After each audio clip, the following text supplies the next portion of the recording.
I wanted to start with a puzzle, a little question, a little story. So I'm sure that, no, I'm not sure. I used to be sure that everybody in this group was going to be much smarter than I was, but then I've told this story a couple of times already, and it turns out, no, they're just as smart or not smart as I am.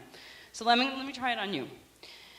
So a man and his son were in a car accident. The father dies in the car accident. The son is injured and rushed to the hospital. In the operating room, the surgeon takes one look at the boy and says, "I can't operate on this boy. This boy is my son. How is this possible if the father just died?" It's not his father. Yes. It's not his father who died. Okay, here's one guess. It's not his father who died. Speak up. Speak up. The surgeon is the mother. The surgeon is the mother. Someone said, see, I'm not the only one. Someone told me this story. Me, Miss Women in Small Enterprise, had the story told to her, and I looked at them and said, I don't know, how is it possible? The father just died. This story is meant to illustrate that as women, we still have many self-limiting views of ourselves and our gender's capabilities. And it's meant to identify quickly one psychological barrier to women's leadership that I think many of us, even in this room, who are trying to fight against these barriers, still hold somewhere deep down. And I was angry at myself that I didn't get the answer. And this is kind of these, I think, self-limiting behaviors is why we at Oxfam America, you all at Oxfam Great Britain, Oxfam Quebec, et cetera, is working to use, we're all working to use our tools and the resources that we have available at our disposal to drive what models are really good for women's empowerment.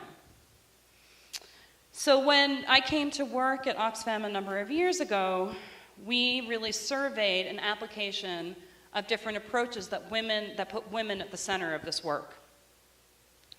And we were really impressed by the Enterprise Development Program, which, as I mentioned earlier, this odd couple of Tim and Hugo came to Boston and said, "Join us, this is great." And we said, "This is great, it's really interesting, it's really elevating the role of women." Seeing the overlaps, we surveyed our regional offices, and content leads to find ways to integrate the EDP model into Oxfam America's programming. What we found was that most of our regional livelihoods in LAC had been disbanded a few years earlier. And under the guidance of my esteemed Carolina and others, we really valued the model a lot, but we didn't see a very easy platform for integration. We also examined the women's economic leadership model, which we loved and love. Our gender advisor, Alivelu Ramzetti, was here last year. She's very engaged in the rewrite to the Women's Economic Leadership 2 methodology, and really kind of validate this approach as bringing together, marrying core concepts of business concepts with an overlay of the gender dynamics that have to be in place in order for a woman to really achieve her full potential. And we are also inspired by the work of our savings program that Conchi and Milagro will talk about in a few days, or tomorrow, sometime this week. And those women who are emerging out of those savings programs, much as in the example that we saw here today, that are starting with a certain platform, be it worms, be it savings groups, and they're identifying market gaps in their own contexts and following their interests and the opportunities they see to develop enterprises based on their own resources and skills.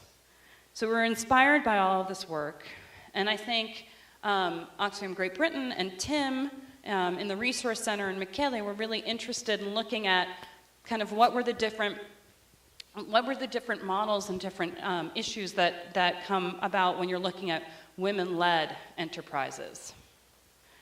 And so it was from that we decided to kick off this learning initiative around the most missing of the missing middle. And that was at last year's at SLLN, where we wanted to understand what was, and when we say the most missing of the missing middle, this is around financing to women-led small businesses. We wanted to understand how they were unique, how they were different, what unique challenges they face, what sectors they work in, what's their employment size, what's their revenue size, what do they confront, what are the barriers to their growth.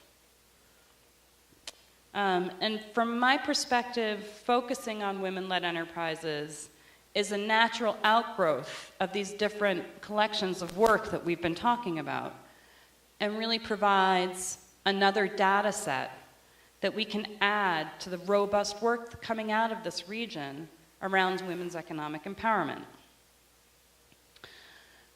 So one barrier that we found in our research also came up in the keynote presentation today, which was around access to finance and appropriate financial solutions for women. And I believe that it's going to bear out that an irrational gap exists. An irrational gap in financial services exists for women-run small businesses. And that there is an indisputable investment case for businesses, for banks and for the private sector and investors to be investing in women-run enterprises. But there are many other gaps and barriers that were identified in the research.